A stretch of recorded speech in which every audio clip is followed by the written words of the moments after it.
자, 우리 함께 신앙 고백하심으로 하나님 앞에 경건 예배 드리도록 하겠습니다. 신앙 고백하겠습니다. 전능하사 천지를 만드신 하나님 아버지를 내가 믿사오며 그 외아들 우리 주 예수 그리스도를 믿사오니 이는 성령으로 잉태하사 동정녀 마리아에게 나시고 본디오 빌라도에게 고난을 받으사 십자가에 못 박혀 죽으시고 장사한 지 사흘 만에 죽은 자 가운데서 다시 살아나시며 하늘에 오르사 전능하신 하나님 우편에 앉아 계시다가 저리로서 산자와 죽은 자를 심판하러 오시리라. 성령을 믿사오며 거룩한 공예와 성도가 서로 교통하는 것과 죄를 사하여 주는 것과 몸이 다시 사는 것과 영원히 사는 것을 믿사옵나이다. 아멘. 우리 함께 나눌 말씀 보시겠습니다. 오늘 함께 나눌 말씀은 마태복음 9장 1절에서 8절입니다. 마태복음 9장 1절에서 8절 함께 보도록 하겠습니다. 마태복음 9장 1절에서 8절 제가 읽도록 하겠습니다. 1절입니다. 예수께서 배에 오르사 건너가 본 동네에 이르시니 침상에 누운 중풍병자를 사람들이 데리고 오거늘 예수께서 그들의 믿음을 보시고 중풍병자에게 이르시되 작은 자여 안심하라 내 죄 사함을 받았느니라. 어떤 서기관들이 속으로 이르되 이 사람이 신성을 모독하도다. 예수께서 그 생각을 아시고 이르시되 너희가 어찌하여 마음에 악한 생각을 하느냐. 내 죄사함을 받았느니라 하는 말과 일어나 걸어가라 하는 말 중에 어느 것이 쉽겠느냐.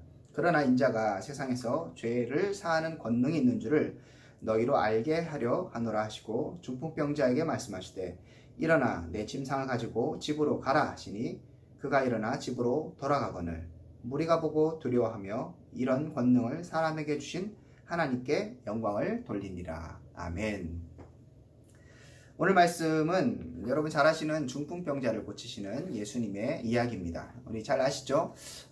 예수님께서 한 집에서 가르치실 때 중풍병자를 사람들이 데리고 옵니다. 그런데 사람이 너무 많아서 예수님께 갈 수 없었죠. 그래서 그들이 어떻게 합니까?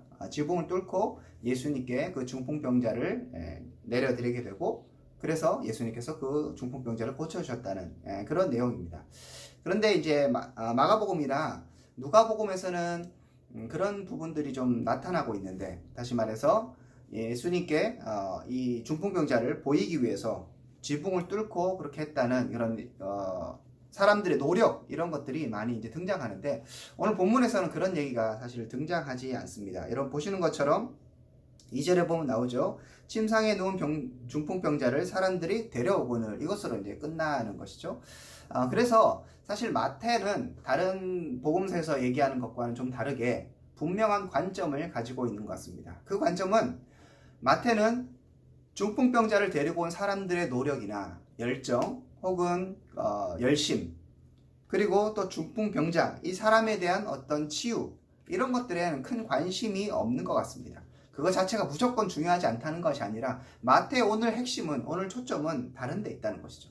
그래서 저는 오늘 이 말씀을 통하여서 우리가 본문이 정말 무엇을 말하는가 마태는 우리에게 이 사건을 통하여서 무엇을 알려주고 싶었는가를 정확하게 좀 살펴보고 하나님의 뜻을 깨닫기를 원합니다. 마태의 관심은 다시 말씀드리지만 중풍병자의 믿음이라든지 또 중풍병자와 함께 했던 우리가 소위 말해 친구들로 얘기하는데 친구들은 아닐 수 있습니다. 어쨌든 간에 그 마을 사람일 수도 있고 아는 사람일 수도 있고 친척일 수도 있고 친구들 수도 있겠죠. 어쨌든 그 사람들에 대한 어떤 열정에 대한 관심 이런 것들은 없다는 것을 분명하게 볼 수 있죠. 그리고 치유 자체가 목적이라면 그러니까 예수님께서 이 중풍병자를 치료해 주셨다 이 사건 자체에 대한 관심이 있다면 오늘 읽었던 그 뒷부분의 이야기 예수님께서 서기관과 이야기하시고 자신의 어떤 사명에 대해서 얘기하신 이런 부분은 등장하지 않을 것입니다. 그런데 공이 마태복음도 마찬가지고 마가복음과 누가복음도 뒷부분의 이야기를 훨씬 더 강조하는 것들을 살펴볼 수 있습니다. 그래서 우리가 이 본문을 읽으면서 자칫 중풍병자에 관심을 갖거나 그리고 또 중풍병자를 데려온 사람들에게 관심을 갖는 것은 본문의 원래 의도, 본문이 더 강조하고 싶은 핵심 내용을 놓치는 것이 될 수 있습니다. 물론 그 외에 많은 부분들이 있습니다. 오늘 할 얘기들이 굉장히 많지만 오늘 본문의 핵심은 무엇인가 여기에 좀 초점을 맞췄으면 좋겠습니다. 자, 그렇다면 오늘 본문의 핵심은 무엇입니까? 만약에 예수님께서 중풍병자의 치유 여기에 관심이 있으셨다면 예수님께서는 그냥 중풍병자를 곧바로 치료하시면 됐습니다. 그런데 예수님께서는 중풍병자에게 2번에 걸쳐서 말씀하시죠. 보면 이렇게 되어 있습니다. 2절에 보면 사람들이 이제 중풍병자를 데리고 왔을 때 예수님께서 중풍병자에게 뭐라고 말씀하십니까? 작은 자야 안심하라, 내 죄 사함을 받았느니라, 이렇게 말씀하십니다. 원래는 이것을 뛰어넘어서 예수님께서 그냥 말씀하셔도 되는 것이죠. 6절에 보면 이렇게 얘기하잖아요. 예수님께서 중풍병자에게 다시 말씀하시죠. 다시 말씀하실 때 일어나 내 침상을 가지고 집으로 가라. 자, 원래 처음부터 이 말씀을 하셨다면 서기관들과의 논쟁은 없었을 것입니다. 하지만 예수님은 굳이 처음에 내 죄 사함을 받았느니라 이 말씀을 하심을 통하여서 문제를 발생시키시죠. 예수님은 그냥 넘어가시려고 하신 것이 아니라 문제를 일으키려고 하셨던 것을 우리는 살펴볼 수 있습니다. 그렇기 때문에 예수님의 관심도 이 중풍병자의 그 중풍병 자체, 중풍병이 치유되는 그 문제에 초점을 두고 있지는 않다는 것을 우리는 쉽게 확인할 수 있습니다. 결국 그러면 예수님의 관심, 예수님의 초점은 무엇입니까? 바로 2번째에 나오는 죄사함의 문제라는 것을 알 수 있습니다. 자, 서기관들이 예수님께서 내 죄사함을 받았느니라 이렇게 선언하셨을 때 반응이 어땠습니까? 3절에 서기관들은 속으로 이르되 이 사람이 신성을 모독하도다 이렇게 반응합니다. 초기이기 때문에 예수님께 직접적으로 얘기는 하지 않았던 것 같습니다. 하지만 그들 마음에 굉장히 불편한 마음이 있었죠. 사실 신성 모독이기 때문에 여러분 잘 아는 것처럼 예수님을 돌로 쳐 죽일 수도 있는 그런 심각한 상황인 것입니다. 예수님은 그런 심각한 상황을 일부러 만들어내시는 것이죠. 왜요? 뭔가 말씀하시기 위해서. 그래서 때로는 우리 가운데 문제가 발생하고 우리 가운데 여러 가지 어려움이 발생하는 것은 예수님의, 하나님의 분명한 사인일 수 있습니다. 우리가 지금 굉장히 어려운 상황을 겪고 있지 않습니까? 주님의 음성에 귀 기울일 수 있는 여러분들 되시기를 축복합니다. 자, 예수님께서 분명하게 이렇게 말씀하십니다. 서기관들이 마음속으로 분명히 불만을 갖고 있었고 굉장히 불편해하고 있는 것을 아셨고요. 그리고 예수님 말씀하십니다. 4절에 보면 그 생각을 아시고 이르시되 너희가 어찌하여 마음에 악한 생각을 하느냐. 자, 그들의 마음, 서기관들의 마음은 사실 어떻게 보면 당연한 마음이었습니다. 예수님에 대해서 더 정확하게 알지 못하는 그들이었기 때문에 그들의 마음에는 예수님이 신성을 모독하는 것처럼 분명히 들렸을 수 있습니다. 그들뿐만 아니라 다른 사람들도 그런 의문을 가졌을 수 있습니다. 예수님이 누군데 어떻게 죄에 대한 이야기까지 하지? 이런 얘기를 생각을 할 수 있는 것이죠. 하지만 예수님은 그 생각을 악한 생각이라고 규정하십니다. 그냥 단순하게 몰랐다고 되는 것이 아니죠. 예수님을 향해서, 하나님을 향해서 잘못 생각하는 것, 이것 자체가 악한 것일 수 있습니다. 자, 예수님께서 그 얘기를 하시고 나서 분명하게 다시 한번 말씀하십니다. 그냥 정죄하고 끝나는 것이 아니라 예수님이 정말 하고 싶었던 얘기를 지금 5절부터 6절부터 5절 6절에 하고 계시는 것이죠. 내 죄사함을 받았느니 하는 말과 일어나 걸어가라 하는 말 중에 어느 것이 쉽겠느냐. 어느 것이 쉬운 것은 논란이 있습니다. 하지만 결론은 같습니다. 중요한 건 결국 죄사함의 문제를 건드린다는 것은 굉장히 사람들을 불편해하는 것이고 문제가 있는 것이죠. 하지만 나는 일부러 이렇게 한다고 예수님께서 지금 말씀하시는 것입니다. 그러면서 6절에 분명히 얘기하시죠. 그러나 자, 나는 어려운 길을 선택하고 나는 너희들의 마음을 불편하게 하고 나는 신성모독이라는 그런 잘못된 오해를 받을 그런 각오를 하고 지금 이렇게 하는 거야 라고 얘기하십니다.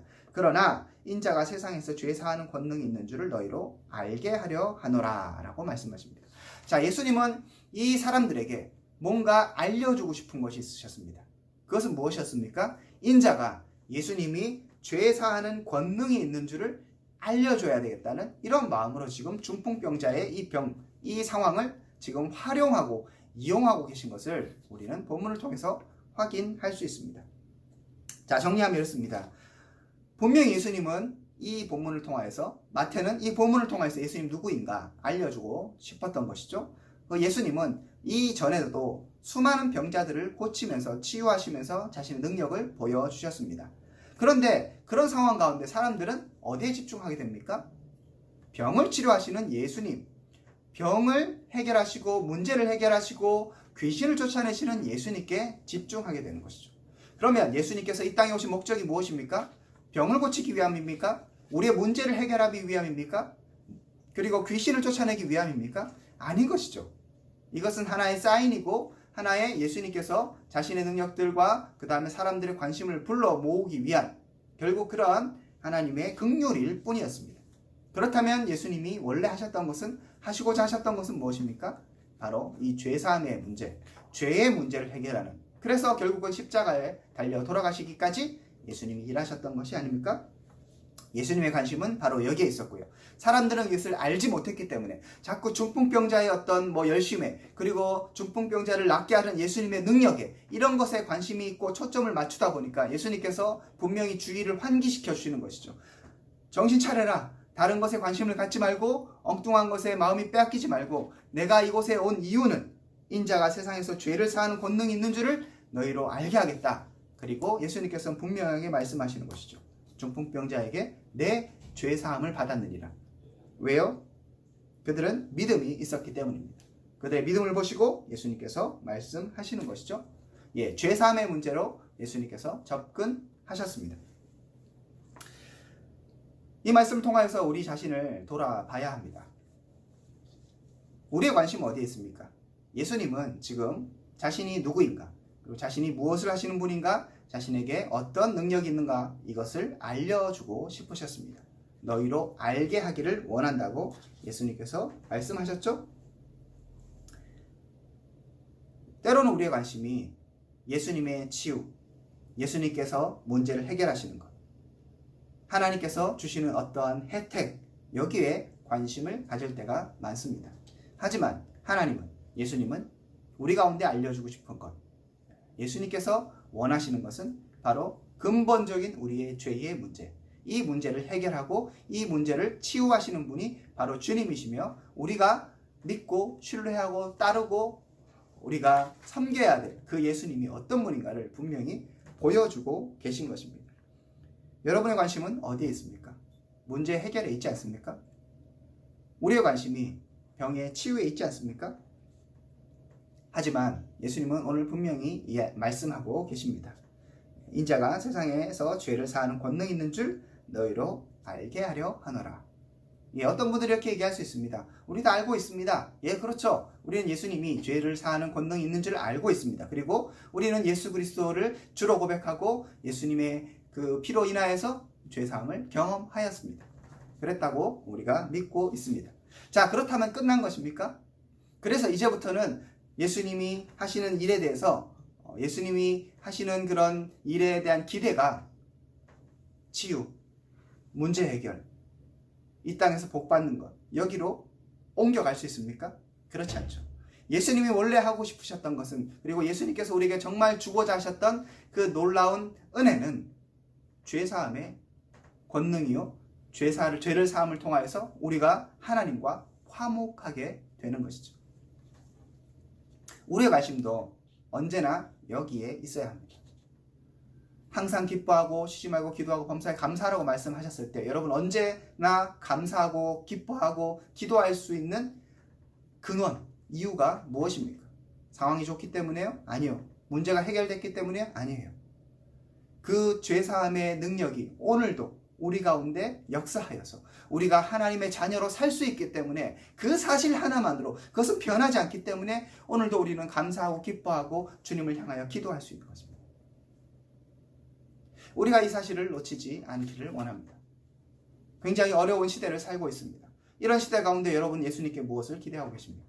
예수님은 이 땅의 문제를 해결하실 수 있는 분입니다. 그런 능력이 있으신 분입니다. 하지만 그런 일들을 통하여서 예수님께서 하고 싶은 것은 그냥 문제 해결의 주님이 아니라, 문제의 상황들을 해결해 주셔서 우리에게 단순하게 세상에 평안을 주시는 분이 아니라, 죄의 문제를 통하여서, 죄의 문제 해결을 통하여서 예수님께서 정말 이 땅에 구속주이시는 하나님이 우리를 자녀 삼아 주셨다는 그 사실들, 그리고 하나님이 이 땅의 어둠의 권세를 이기신 정말 진정한 하나님, 이 땅의 주인이심을 선포하시는 것입니다. 우리가 거기에 관심을 갖지 않으면, 엉뚱한 예수님의 겉모습에 관심을 갖는다면 오늘 말씀처럼 오늘 본문처럼 예수님의 책망을 들어야 할지도 모릅니다.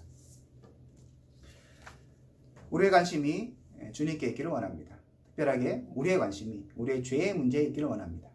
오늘도 내가 죄인으로서 주님 앞에 용서받고 오늘도 주님의 자녀로서 온전하게 살지 못한 채 죄의 삶 가운데 살아가는 이 모습 가운데 우리가 안타까운 마음이 있었으면 좋겠습니다.